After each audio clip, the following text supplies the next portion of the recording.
Hey guys, tonight we are stepping back roughly 700 years, pulling on mud-caked boots that don't quite fit and spending the hours before dawn inside a medieval English village where the air smells of wood smoke, damp thatch, and something vaguely fungal that you will eventually learn to ignore. You are a peasant. Specifically, you are the person in your household responsible for brewing ale today, and you started this job before the sun had any opinion on the matter whatsoever. The fog outside is so thick it has its own personality. The fire inside is barely a suggestion, and the rooster, your one unreliable alarm clock, has not yet committed to waking up. You probably won't survive this, at least not comfortably, but you will in the morning with a barrel of something drinkable. And in the medieval world, that is basically winning. So, before you get comfortable, take a moment to like the video and subscribe, but only if you genuinely enjoy what I do here. Drop a comment below telling me where you're watching from and what the local time is, whether it's 2 in the morning in Manchester or midnight somewhere in the American Midwest. I want to know who's keeping me company tonight. Now, dim the lights, maybe turn on a fan for that soft background hum, and let's ease into tonight's journey together. It is somewhere between 2 and 3 in the morning, though you have no clock to confirm this. What you have is a body that has been conditioned by years of hard agricultural life to wake at roughly the same miserable hour every day, a kind of biological alarm system with no snooze function. You open your eyes and the darkness is total. Not the partial darkness of a modern bedroom with its little standby lights and streetlight glow bleeding through curtains. Actual, complete, medieval darkness, the kind that presses gently against your eyeballs and makes you briefly uncertain whether you have opened your eyes at all.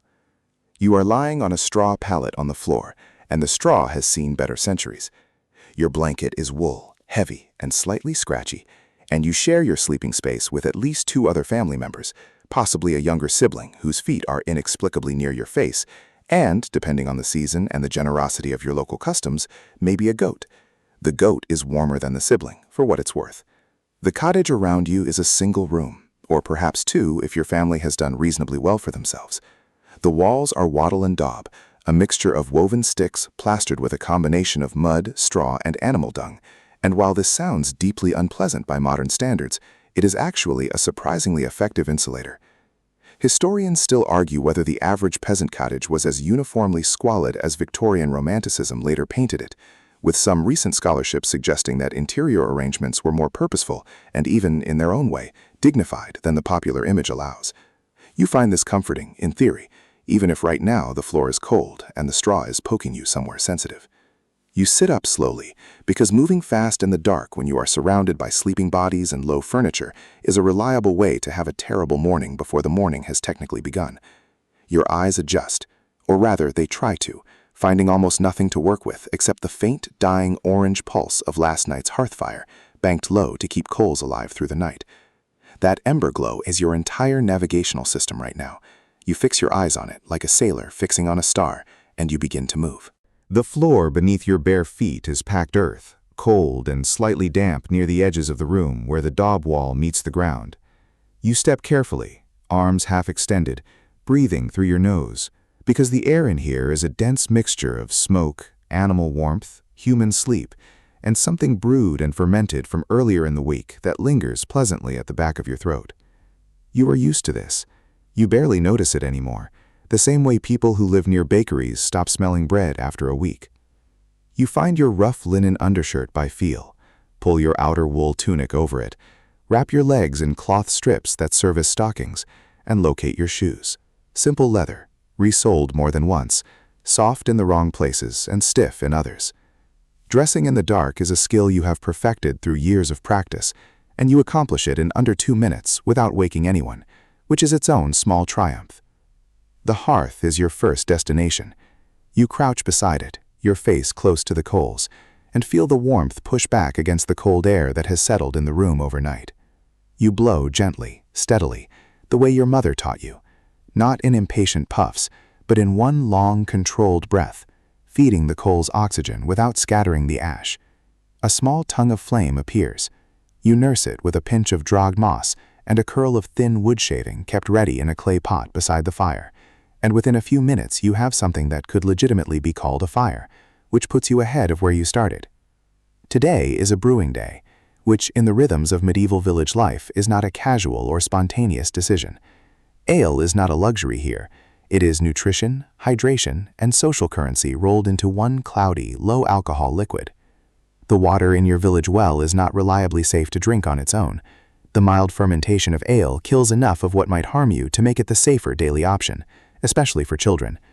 A quirky footnote to this is that medieval ale was consumed in such quantities, sometimes a gallon per person per day for working adults, not because everyone was perpetually tipsy, but because the alcohol content was genuinely low, often between 1 and 3%, making it closer to a slightly interesting barley water than anything you'd find at a pub today. You add a larger piece of wood to the fire, watch it catch, and feel the room shift almost imperceptibly toward warmth. Outside, past the low wooden door, the village is silent, except for the occasional distant sound of an animal shifting in its sleep. The fog you can sense more than see. It has a quality to it, a thickness in the air even inside, a particular cold that clings to the end of your nose and the tips of your fingers. You have hours of work ahead of you. The malt is stored, the tun is ready. But first you need water, and the well is outside, in the dark, in the cold, in the fog, waiting with the particular indifference that inanimate objects have always shown toward human comfort. You take a breath. You pick up your wooden bucket. You open the door. The fog hits you first. Not dramatically, not like a wave, more like a quiet, cold hand pressing gently against your face the moment you step outside, settling into the collar of your tunic and sliding down the back of your neck with what feels like personal intent. The village lane in front of you is invisible beyond about 4 feet. The thatched rooftops of the nearest cottages have disappeared entirely into the gray-white murk, and the single oak tree at the edge of the common ground, the one you have walked past every day of your life, is currently nothing but a dark suggestion somewhere in the middle distance. You stand in the doorway for a moment, bucket in hand, letting your eyes do their best with what they have been given, which is almost nothing. This is the hour that belongs to no one. The village is not awake. The sky is not light. Even the birds have not yet committed to the day, and the only sounds are your own breath, the faint creak of your door settling back on its leather hinges, and somewhere far across the common, the low, disgruntled sound of a cow who has her own opinions about the morning. You step forward into the lane, your shoes finding the familiar ruts and dips of the mud-packed path by memory rather than sight, and you begin the short walk to the well. The well is communal, as almost everything meaningful in a medieval village is communal. It sits at a rough central point between the clustered cottages, stone-ringed, covered with a simple wooden roof to keep the worst of the debris out, operated by a rope and a wooden bucket that has been repaired so many times, it is essentially a philosophical question about what percentage of the original object must remain for the name to still apply. Your own bucket, the one you have brought from home, is in better condition, which you feel quietly proud of in the way that people feel proud of small things when large things are largely out of their control. Historians still argue whether medieval peasants had any meaningful understanding of waterborne illness in the modern germ theory sense, or whether the preference for ale over raw water was simply a culturally inherited habit whose benefits were observed without being understood. The truth is probably somewhere in the muddled middle. People knew that drinking from certain sources made you sick. They knew that ale did not, and they drew the practical conclusion without needing the underlying biology explained to them. Rational empiricism, just without the Latin terminology. You lower the bucket into the well, feel the familiar resistance as it hits the water, tip it to fill by giving the rope a practiced sideways flick, and begin hauling it back up hand over hand.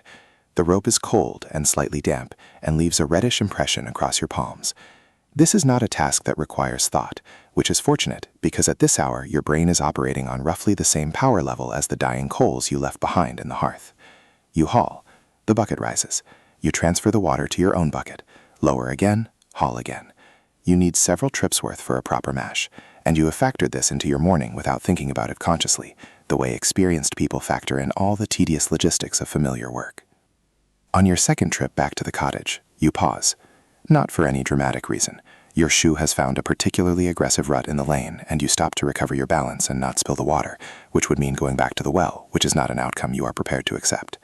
And in that pause, Standing still in the fog with a heavy bucket of well water pulling at your arm, you hear the village breathe. A baby, somewhere behind a nearby wall, making the small intermittent sounds that babies make when they are not quite asleep and not quite awake. The low creak of a roof timber contracting in the cold. Your own heartbeat, if you listen for it. The medieval world at this hour is not silent so much as it is deeply, profoundly quiet, in a way that modern life has largely abolished. A quiet with texture and layers, rather than the flat absence of sound. You get the water inside and position your largest pot, iron, heavy, the most valuable object in your household by some margin, over the hearth. Iron pots were not casual acquisitions in the medieval period. They were expensive enough that they appeared regularly in wills and inheritance documents, passed down with the same seriousness that a modern family might apply to property or savings. A quirky and slightly melancholy tidbit is that the iron pot you are now filling with well water may well outlast you, your children, and your grandchildren, and will probably still be doing its job long after anyone remembers who first bought it. You find this either comforting or unsettling depending on your mood, and this morning you are not yet awake enough to have a mood, so you suspend judgment. The fire needs building up properly now, not the tentative little flame you nursed awake earlier, but a genuine, working fire capable of heating a significant volume of water to the temperature you need for mashing. This means wood, and wood in a medieval peasant household is not unlimited or casually abundant. Your fuel comes from common woodland under systems of managed access. You are permitted to gather fallen branches, dead wood, and specific amounts of material under local custom, but the great trees belong to the Lord, and taking timber without permission is the kind of decision that has consequences. You have your supplies stacked near the wall, gathered over several days in preparation for exactly this morning, and you begin feeding the fire with the practiced economy of someone who understands that each piece of wood is a small, irreplaceable commitment. The flames grow. The iron pot begins to tick and murmur as the water inside starts its long, slow journey toward heat. You crouch beside the hearth, feeding the fire, adjusting the pot's position slightly with a folded cloth because the handle is already becoming too hot to touch directly, and you feel the warmth begin to push back the deep cold that has settled into the cottage during the night. Your back aches in the mild, persistent way that backs ache when you have been sleeping on a straw pallet and then hauling water in the cold, which is to say your back aches the way it always aches, the dull background hum of a body that works hard and rests poorly. The water will take time to heat. You have time. In the medieval world, broadly speaking, you always have time, and you almost never have enough of it, simultaneously, because the work is long and the daylight is short and the tasks do not arrange themselves around your preferences.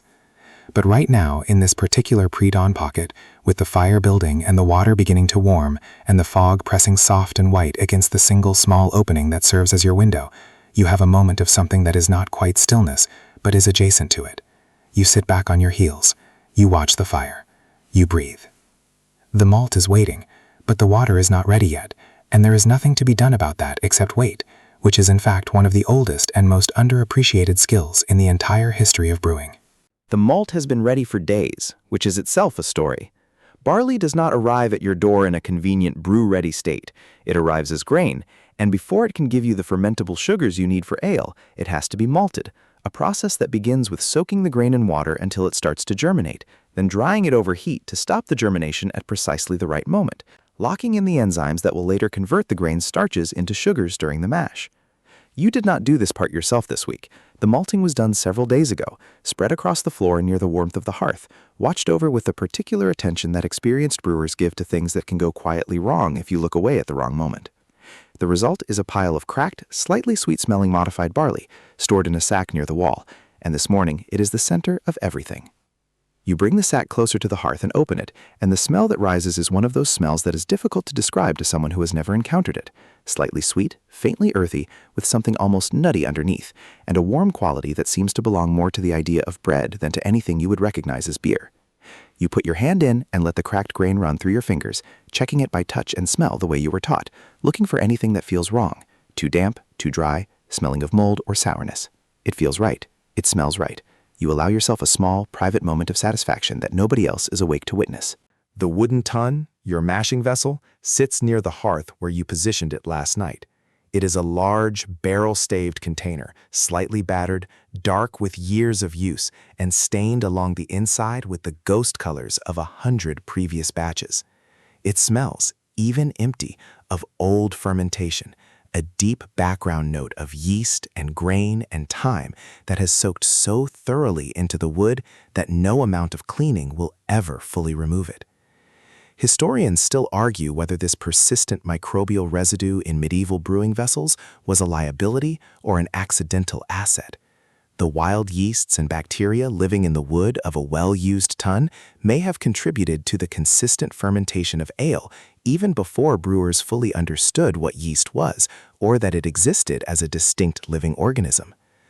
The vessel itself was doing invisible biological work that its owner attributed to habit, luck, or the quiet favor of whichever saint oversaw fermentation, which is a lovely way to think about microbiology, even if it is not technically accurate. The water in your iron pot is not yet boiling. You do not want it boiling, in fact, because too hot water will destroy the very enzymes in the malt that you are counting on to do the chemical conversion work of the mash. What you want is hot. Specifically, you want water that is hot enough to hurt your hand if you hold it in for more than a second, but not so hot that it is throwing off steam in great rolling clouds. Medieval brewers had no thermometers. What they had was a hand, a lifetime of practice, and a finely calibrated sense of exactly how much discomfort constituted the correct mashing temperature, which is approximately 65 degrees Celsius for those of you following along with modern equipment and a desire to actually replicate this at home. You test the water with your wrist, an old habit, the same gesture used for testing water for bathing an infant, and decide it is close enough. You begin transferring the hot water into the tun using a smaller clay vessel, ladling carefully because splashing hot water on yourself at 3 in the morning in a medieval cottage is the kind of self-inflicted injury that will make the rest of the day considerably worse and will earn you exactly 0 sympathy from your family. The water goes in first, and then you begin adding the malt, scooping it from the sack, pouring it slowly into the hot water, using a long wooden paddle to stir as you go, working the grain and the water together into a thick, porridge-like mixture that begins almost immediately to fill the cottage with a smell so warm and enveloping that it functions as its own kind of comfort. The mashing process is, at its heart, a waiting game dressed up as work. You stir the mash thoroughly, making sure there are no dry pockets of grain hiding from the hot water, that the temperature is as even as you can make it throughout the tun, that the whole mixture is in proper contact. Then you cover the tun with a cloth to hold the heat in, and you let it sit. The enzymes in the malt are now at work, or rather they were at work the moment the hot water hit them, breaking down the starches in the grain into fermentable sugars with a quiet, invisible efficiency that medieval brewers observed in its results without ever seeing the mechanism. The mash needs to sit for at least an hour, probably longer, and there is nothing you can meaningfully do to hurry it. A quirky historical footnote worth mentioning here is that medieval ale was not hopped in the way that beer became after hops entered widespread use in England during the 15th and 16th centuries. What you are making this morning is ale in the older sense, flavored, if at all, with a mixture of herbs and botanicals collectively known as grute, which might include things like yarrow, sweet gale, or ground ivy, depending on what is available locally and what your family's particular recipe calls for. Some of these herbs had mild preservative properties. Some had mild psychoactive properties, which is either an interesting historical footnote or an explanation for certain aspects of medieval village life, depending on how generously you interpret the surviving accounts. You set down your paddle and wipe your hands on a rough cloth. The tun is covered. The mash is working. The fire needs one more piece of wood to stay where you want it, and you place it carefully, pushing it into position with a long stick kept beside the hearth for exactly this purpose. The cottage is warmer now than it was an hour ago. The fire is doing its job, the mash is doing its job, and the pre-dawn darkness outside is fractionally, almost imperceptibly, less absolute than it was when you first opened the door to go to the well. You are an hour into your morning. You are also approximately 700 years before the invention of the electric kettle, which would have made all of this substantially easier, and you try not to think about that too hard. While the mash sits under its cloth and does its quiet enzymatic work, you have a window of time that is too short to begin anything complicated, and too long to simply stand beside the hearth staring at a covered tun. You have learned over years of brewing mornings that this particular gap, This loose, unstructured hour between setting the mash and needing to attend to it again is best filled by going outside. Not because there is urgent work waiting in the fog, but because the cottage, warm and close and smelling powerfully of wet grain, begins to feel very small at this hour, and the outside world, even cold and invisible, offers something the inside cannot, which is the particular spaciousness of open air and the sense that the universe extends beyond your own four wattle and daub walls. You pull your wool cloak from the peg near the door, a heavy, somewhat shapeless garment that has been mended in at least 6 places and smells permanently of wood smoke and lanolin, wrap it around your shoulders, and step back outside into the fog. It has thickened since your water hauling trips, if such a thing is possible, and the village lane has become something genuinely dreamlike, the familiar shapes of your neighbors' cottages reduced to soft, dark masses at the edges of visibility, their thatched roofs dissolving upward into gray nothing. The world has edges this morning, but they are gentle edges, and everything beyond about 6 feet exists only as suggestion and inference. You stand for a moment just outside your own door and listen. This is not a meditative practice in any conscious sense. You are not a person who has been taught to pause and be present because that particular cultural instruction has not been invented yet, or at least not in the form it will eventually take. But you are a person who has spent your entire life in close relationship with a specific piece of land and a specific small community, and listening to the village at this hour is simply something you do, the way you check the sky for weather and the way you check the fire for heat, not philosophically, but practically, reading the world around you for information. What you hear is this. Somewhere to your left, 2 cottages down, there is a cough. A man's cough, low and repeated.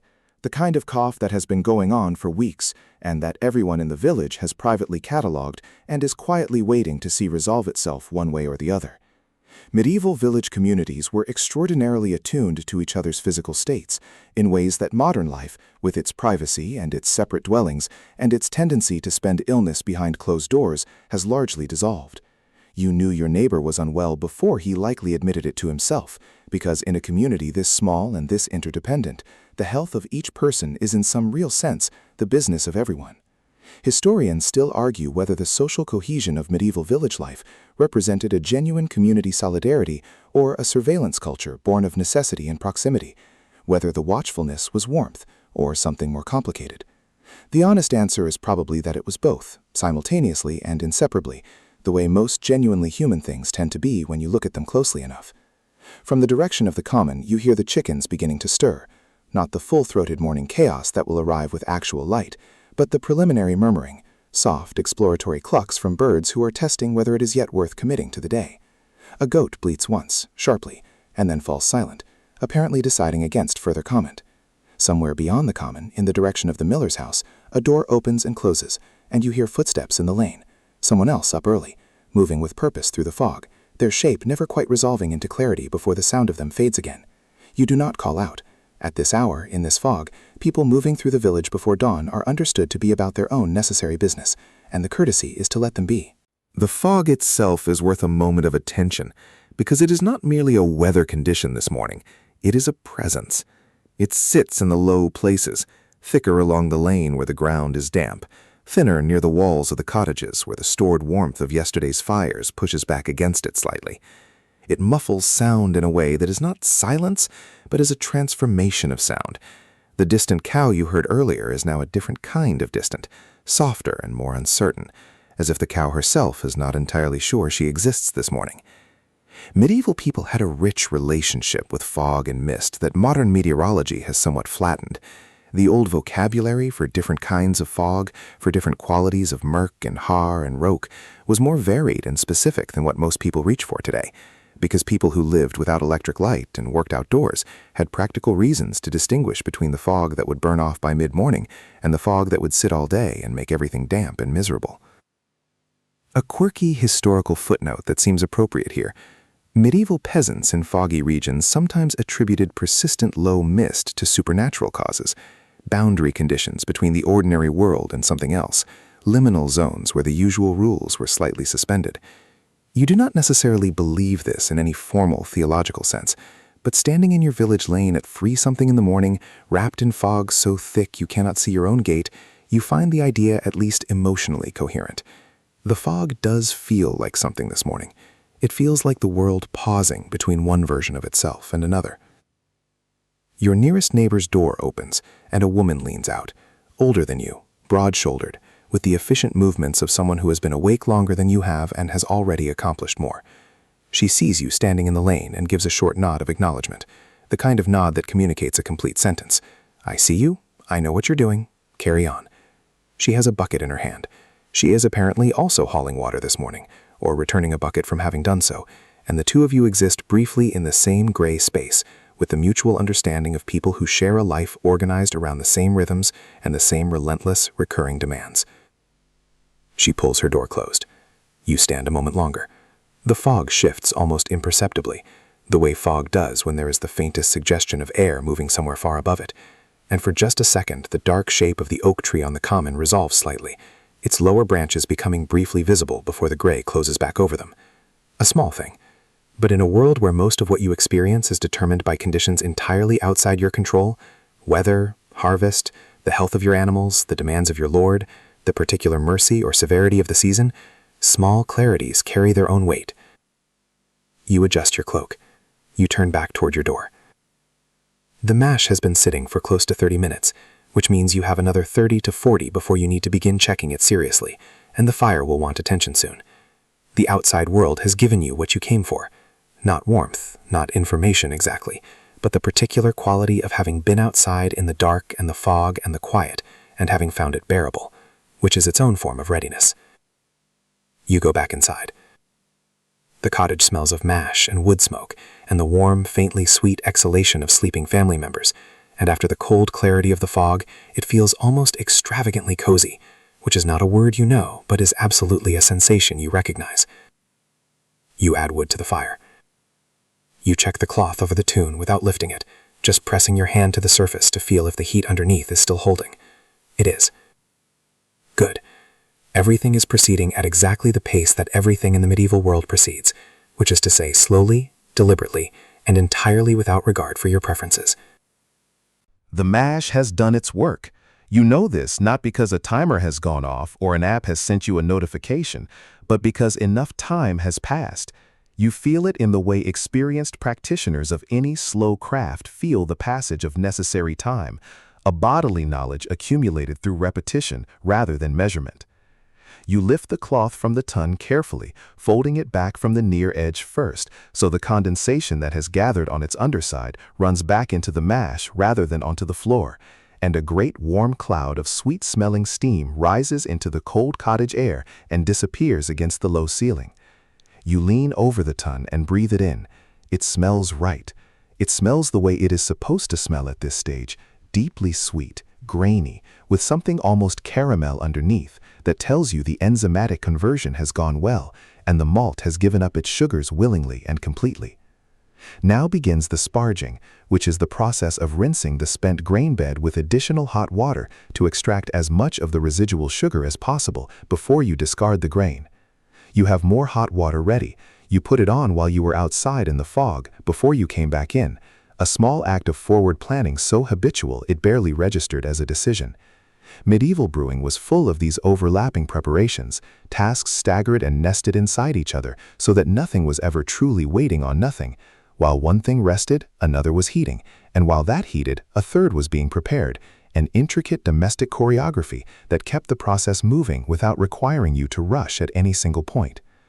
You ladle the hot sparge water gently over the surface of the grain bed, moving in slow circles, trying to distribute it as evenly as possible so it percolates down through the spent malt without channeling, without finding a single easy path through the grain, and running straight through without doing the extraction work you need it to do.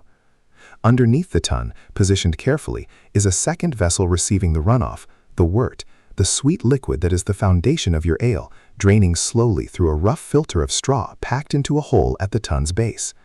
The wort that comes through first is dark and rich and thick with sugar. As the sparge continues, it lightens and thins, the grain giving up its last reserves with decreasing enthusiasm, and you watch the color of the draining liquid the way a painter watches a wash thinning on paper. The mainstream historical fact worth pausing on here is that ale in medieval England was not a single standardized product, but existed on a spectrum of strengths and qualities that mapped fairly directly onto the social structure of the community consuming it.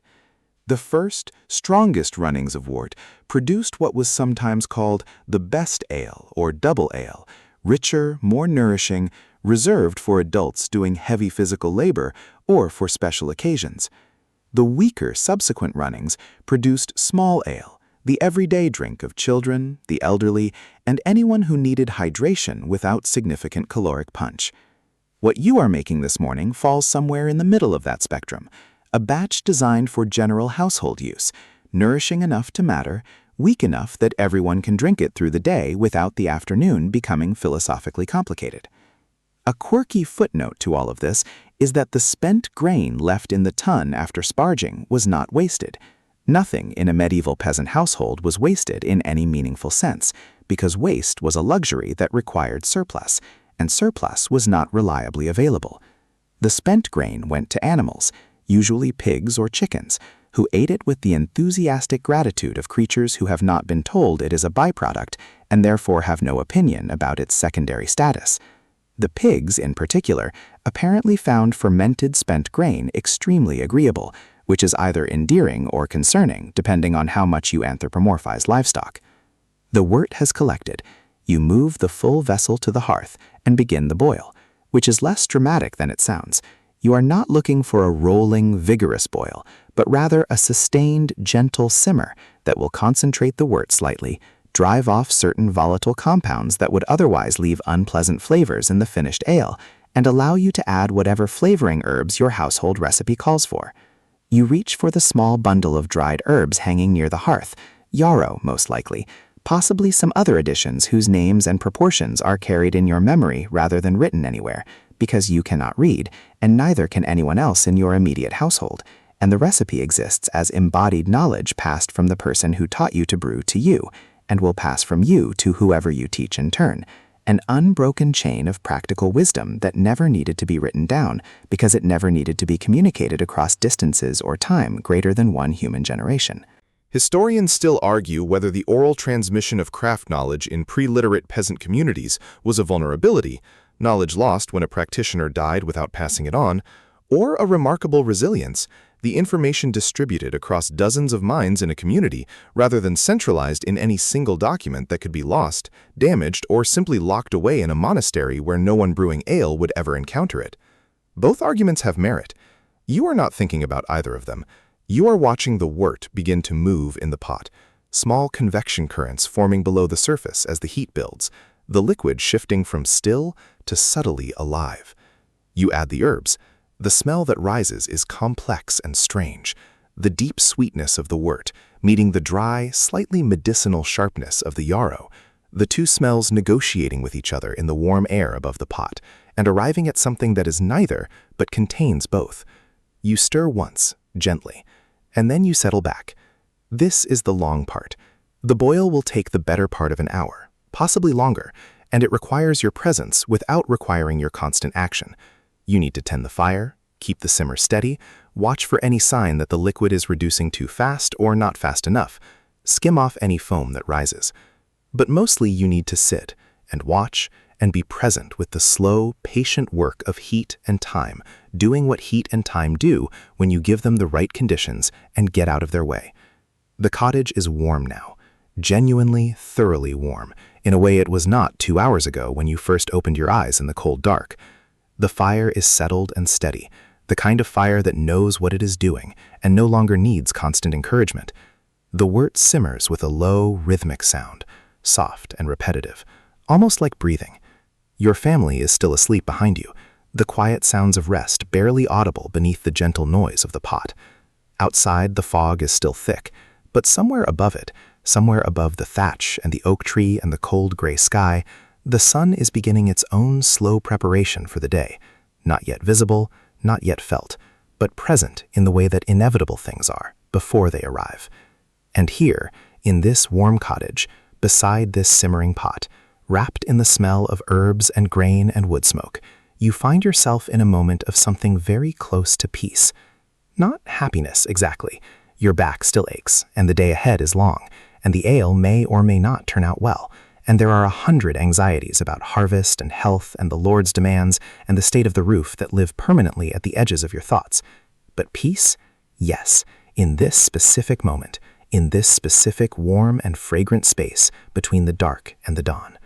The pot simmers, the fire breathes, the fog holds the village in its soft gray hands, and the world is very quiet. And you are exactly where you are supposed to be, doing exactly what you are supposed to be doing. And there is, in this, a kind of sufficiency that requires nothing else. Let that sit with you for a moment. Let the warmth of the cottage come forward in your imagination, and the smell of the wort settle around you like something familiar. The work is not done. It is never fully done.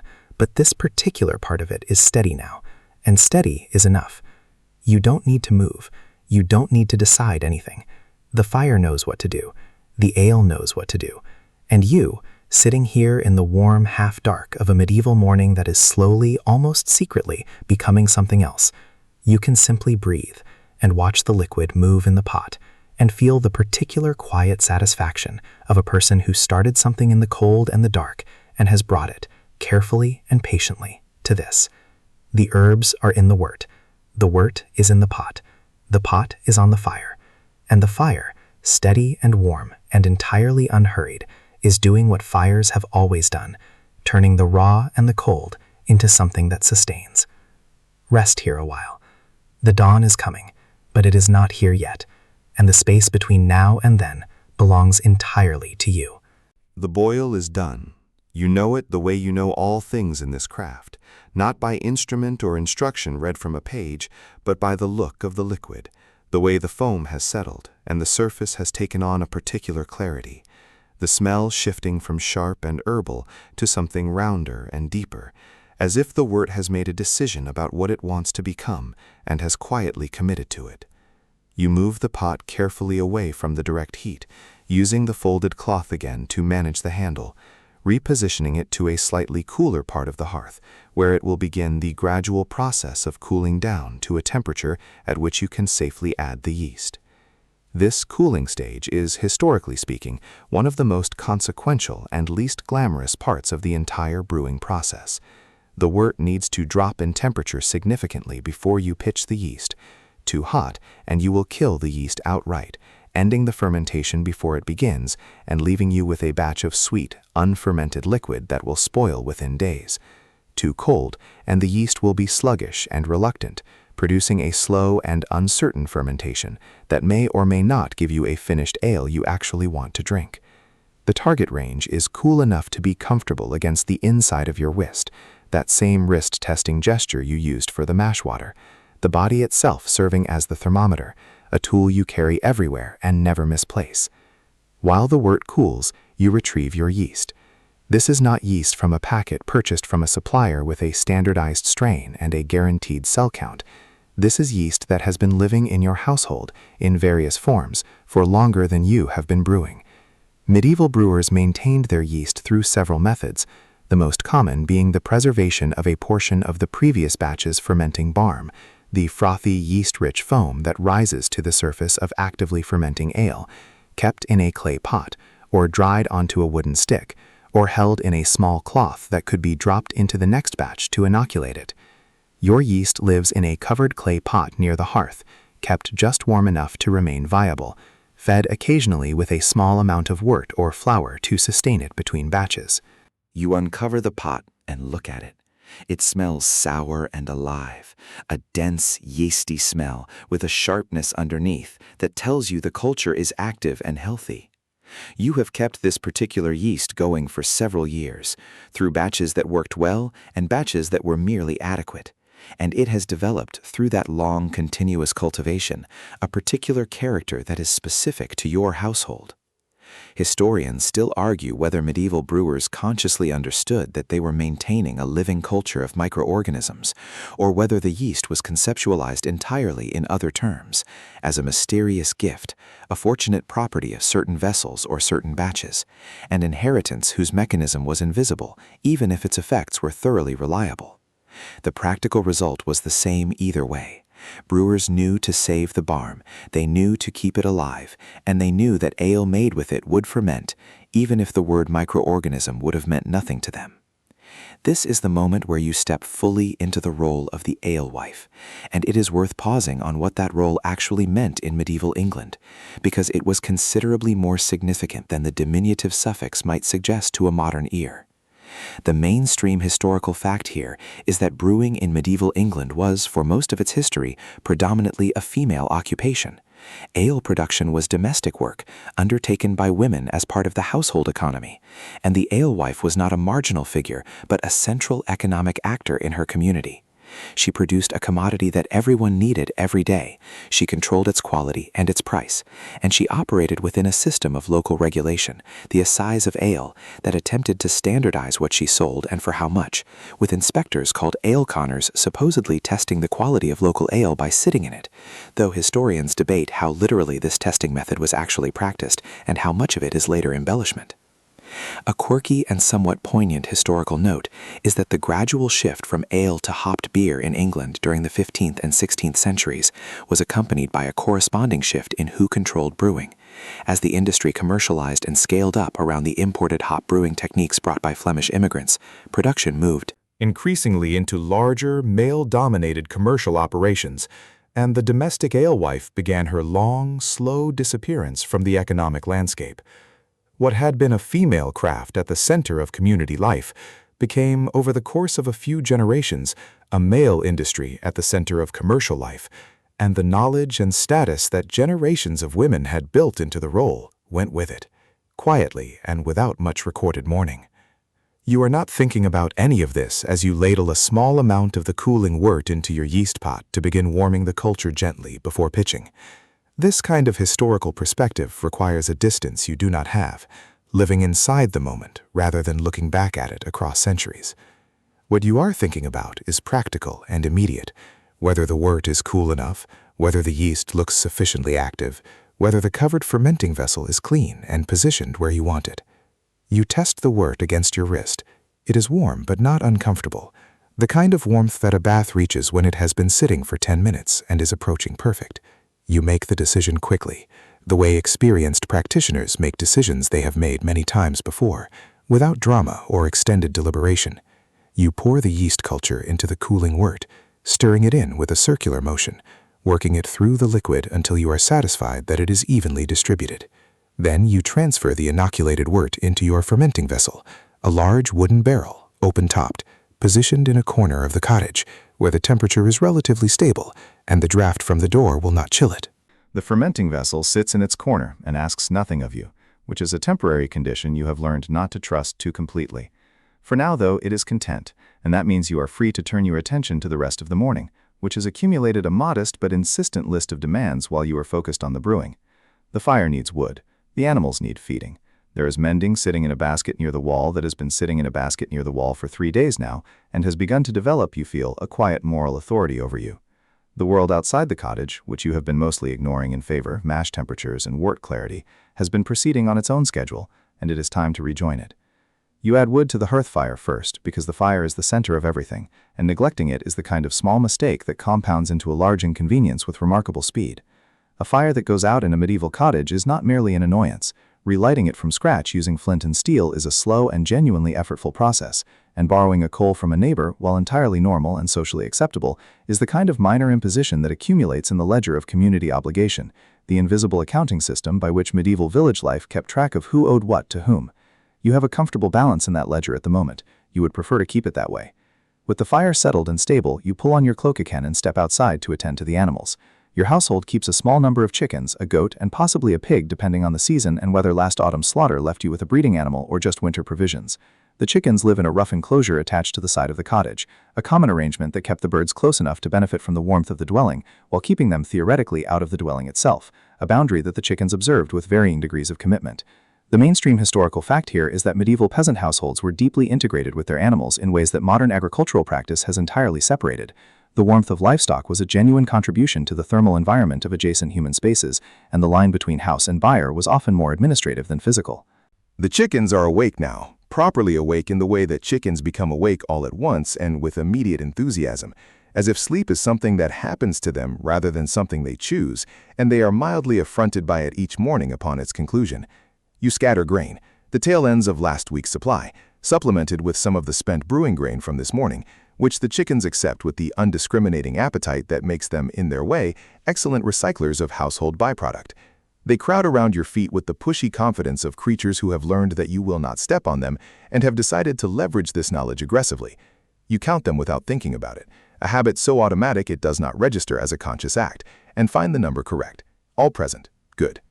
The goat is tethered near the common, where she has access to whatever grazing the foggy morning is offering, and you check her water and give her a brief inspection, running a hand along her side, checking her hooves, looking at her eyes with the practiced attention of someone who cannot afford a veterinarian and has therefore developed a working competency in basic animal health assessment born entirely of necessity and observation. She submits to this inspection with the particular patience of an animal that has decided you are mostly harmless and has made her peace with you. She seems well. You feel the faint, routine relief of someone who has checked something they were quietly worried about and found it acceptable. A quirky historical tidbit that seems relevant here is that medieval peasants developed remarkably sophisticated empirical knowledge of animal husbandry and plant cultivation through pure accumulated observation, knowledge that was often more nuanced and locally specific than the generalized advice offered in the agricultural manuals produced by educated writers who had in many cases never actually farmed anything themselves. The gap between written agricultural theory and practiced agricultural reality in the medieval period is one of those historiographical problems that makes medieval historians quietly exasperated, because the people who actually knew the most about how to keep animals healthy and crops productive in specific local conditions were by and large not the people doing the writing. Historians still argue whether this gap represents a genuine divide between literate and non-literate knowledge cultures, or whether the practical knowledge of peasant communities was in some sense preserved and transmitted through the agricultural manuals, even as the manuals failed to capture its full complexity, a kind of indirect, imperfect documentation of a tradition that was mostly living in bodies and hands and habits rather than on parchment. You come back inside, and the mending basket is still there, still waiting, still radiating its patient moral authority. You sit down near the fire with it, pulling it onto your lap, and begin the slow and faintly meditative work of pushing a bone needle through rough cloth in the service of extending the useful life of a garment that has already been extended several times, and is, if you are entirely honest with yourself, approaching the outer limit of what mending can reasonably accomplish. But cloth is valuable, and labor is available, and so you mend, working by the light of the fire, because the fog outside is still thick enough that the single window opening in the cottage wall is providing almost nothing in the way of natural illumination. Mending is the kind of work that occupies your hands without occupying your mind, and your mind, freed from the focused attention that the brewing required, begins to move through the day ahead in the loose, associative way that minds do when they are given repetitive physical work and left to their own devices. You think about the ale, whether it will ferment cleanly, whether the yeast pitched well, whether you used enough herbs or perhaps slightly too many.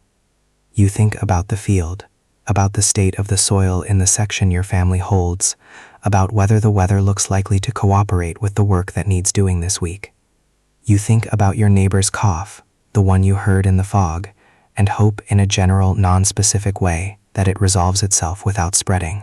Medieval peasant life is sometimes described, by people looking back at it from a comfortable distance, as a life of grinding monotony, the same tasks repeated in the same sequence across the same annual cycle, year after year, without variation or novelty or the kind of stimulation that modern life has accustomed people to expect as a baseline condition of existence. This description is not entirely wrong, but it misses something important, which is that repetition and familiarity are not the same as emptiness. The tasks you perform this morning are tasks you know completely, tasks that fit your hands and your body, and your knowledge like worn tools fit a craftsperson's grip. And there is in that fit a kind of satisfaction that novelty cannot produce.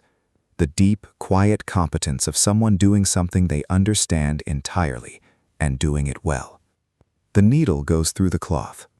The fire settles. The fermenting vessel in the corner maintains its patient silence. Outside, the fog is beginning, just beginning, at the very edges of the lane, to thin. Not to lift, not yet, but to thin. The density of the gray softening slightly, the shapes of the nearest cottages becoming fractionally more solid and distinct. The day is assembling itself, piece by piece, in no particular hurry. You finish the section of mending you were working on, bite the thread, and smooth the cloth flat with your palm. Not perfect, good enough, which is the standard that most things in your life are held to, and which is, on reflection, a perfectly reasonable standard for a world in which perfect is rarely available, and good enough reliably sustains you. You fold the mended garment, set the basket aside, and stand up. Your back reminds you of its existence. You acknowledge it briefly, and move on, because your back has been making the same point every morning for years, and you have developed a respectful but firm policy of not letting it have the last word. The fermenting vessel needs checking. You cross to it, lift the cloth at the edge, and look. And there, on the surface of the wort, you see the first faint signs. A slight haziness, a barely perceptible movement at the surface, the very earliest suggestion of the barm beginning to form. The yeast is working. The fermentation has begun. Something that was not ale this morning is slowly and irreversibly becoming ale. The light, when it finally comes, does not arrive the way light arrives in places where the sky is clear and the horizon is open. It does not flood or surge or announce itself. It seeps. It filters down through the fog in the way that water filters through cloth, slowly, diffusely, the gray outside the window becoming a slightly lighter gray, the shapes in the lane gaining edges that were not there an hour ago, the world reassembling itself from suggestion into substance with the unhurried patience of something that has been doing this every morning for longer than anyone can meaningfully imagine. You notice it first not through the window but on the wall opposite, a faint, pale brightening of the daub surface, so subtle you might have missed it if you were not the kind of person who has spent years paying attention to exactly this kind of incremental change, because your entire life is organized around the movement of light and the information it carries. The village is properly waking now. You can hear it, not dramatically, not all at once, but in the accumulating sounds of a community resuming itself after the interruption of sleep. A door opens somewhere nearby and does not close again quickly, which means someone has stepped outside and stayed there, beginning their morning work in the lane or the yard. Voices, low and indistinct, carry through the fog from the direction of the common. Two people exchanging something brief and practical, the kind of conversation that contains more meaning than words, because both parties share so much context that the words are really just confirmation of things already understood. A child's voice, higher and more sudden than the adult sounds, quickly hushed.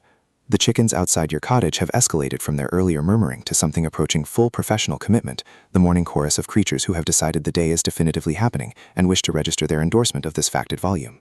You go to the fermenting vessel again, and this time the change is unmistakable. The barm has risen properly now, a thick, creamy, faintly brownish foam sitting on the surface of the wort, dense and alive-looking in the way that actively fermenting things look alive, which is because they are. The smell coming from the vessel has shifted too, away from the clean sweetness of fresh wort, and towards something more complex and slightly sour, yeasty and rich, the smell of transformation in progress. You lean over it and inhale slowly, the way a person smells something they are trying to read rather than simply enjoy, gathering information from the particular quality of the fermentation smell, the way a doctor reads a pulse, not for pleasure, but for what it tells you. It tells you the fermentation is healthy, the yeast has taken. The conversion is proceeding at the pace and in the manner that suggests everything is going well, which in medieval brewing, as in medieval life generally, is not something you take for granted or receive without a small private surge of relief. Things go wrong in this process with a regularity that experienced brewers factor into their expectations. Batches that sour unpredictably, fermentations that stall, ale that finishes thin and flat and wrong in ways that are not always explainable even after the fact. You have had bad batches. You remember them the way you remember other failures, not with dwelling bitterness, but with the flat, useful acknowledgement that failure is information, and information is worth keeping. This batch, though, is not going to be a bad batch. You feel this with the particular confidence of someone who has done something enough times to have developed an instinct that is more reliable than conscious reasoning, a pattern recognition so thoroughly embedded in your experience that it presents itself as feeling rather than thought. The fermentation smells right. The barm looks right. The morning has gone well by the standards available to it, and the ale is going to be fine. The mainstream historical fact that belongs here is about what this ale will actually be used for over the next several days, because ale in a medieval peasant household was not stored and forgotten. It was consumed quickly, within a few days of finishing, because it did not keep. Well, without hops, and because keeping it was never really the point, it would be drunk with meals, carried to the field in a leather bottle, given to children diluted with water, offered to any visitor who crossed your threshold as the basic gesture of hospitality that ale represented in this culture. A household that had ale had something to offer. A household that had ale was, in this specific and practical sense, a household that was managing. You draw a small amount of the fermenting wort into a cup, not to taste the finished product, which does not exist yet, but to taste the progress, to check the sweetness and the early sourness and the particular balance of flavors that tells you where the fermentation is in its journey. The liquid is cloudy and slightly warm, and tastes of sweet grain with the first faint edge of yeast sourness beginning to push through underneath. It is not ale yet. It is something in between what it was and what it will be, caught in the middle of its own becoming. And the taste of it is strange and particular in the way that all in-between things are strange and particular. Neither the simple sweetness of the fresh wort, nor the rounded complexity of finished ale, but something with a character entirely its own. You drink it slowly, standing beside the fermenting vessel in the warming cottage, and you think about nothing specific. This is not a meditative practice and not a philosophical moment. It is simply a person drinking something they made, in the place where they made it, at the end of the making process, and finding it acceptable.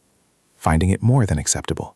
Finding it in the specific and unrepeatable context of this morning, the dark pre-dawn start, the cold well water, the fire coaxed from dying coals, the fog outside, the neighbor's nod, the mash and the sparge and the boil and the pitching. Finding it something close to good.